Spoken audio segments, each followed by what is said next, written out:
You can't use the Bible to prove the Bible. Okay. You need independent confirmation. It's like the question of whether or not Jesus actually existed. Now, I'm not necessarily saying that he didn't. Do you believe he was the Son of God or just a mortal man?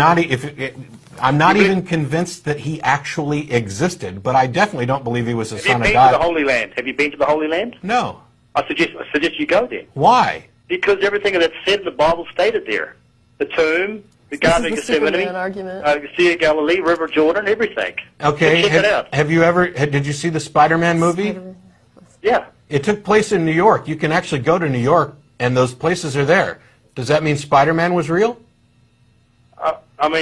Your standards of evidence are incredibly low. Look, on the surface, he's right. You can't use the Bible to prove the Bible. But what he conveniently ignores is that no serious apologist or historian does that. The historical case for Jesus, it does not rely on circular reasoning. It's built the same way we validate any ancient figure, through a mosaic of evidence, written sources, archaeological evidence, cultural context, manuscript integrity, and corroborating testimony.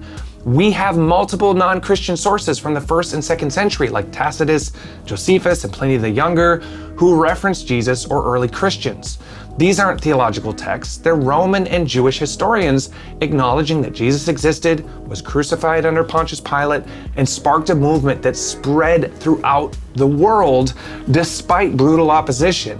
When it comes to manuscript evidence, the New Testament surpasses every other ancient document in both quantity and proximity to the event. We're talking about thousands of manuscripts and fragments, some within decades of the originals. This is unheard of for any other ancient historical event or moment. And as for the Spider-Man analogy in New York, look, it sounds clever, but this is kind of ridiculous if you think about it. No one would be willing to die for Spider-Man. Entire communities didn't spring up, risking persecution and death, insisting that they saw him alive after crucifixion.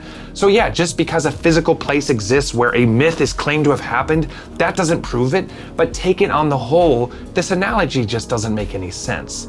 The impact of Jesus on human history, on law, ethics, art, literature, human rights, is unlike any other figure. To claim it all grew out of a myth made up by a few uneducated peasants is not rational. So yeah, question the evidence. You should, but question it honestly. The Christian faith has nothing to fear from evidence. What I don't respect is the kind of intellectual dishonesty that refuses to look beyond a pre-decided conclusion. And that's something Matt Dillahunty, for all of his confidence, has never shown he's willing to do.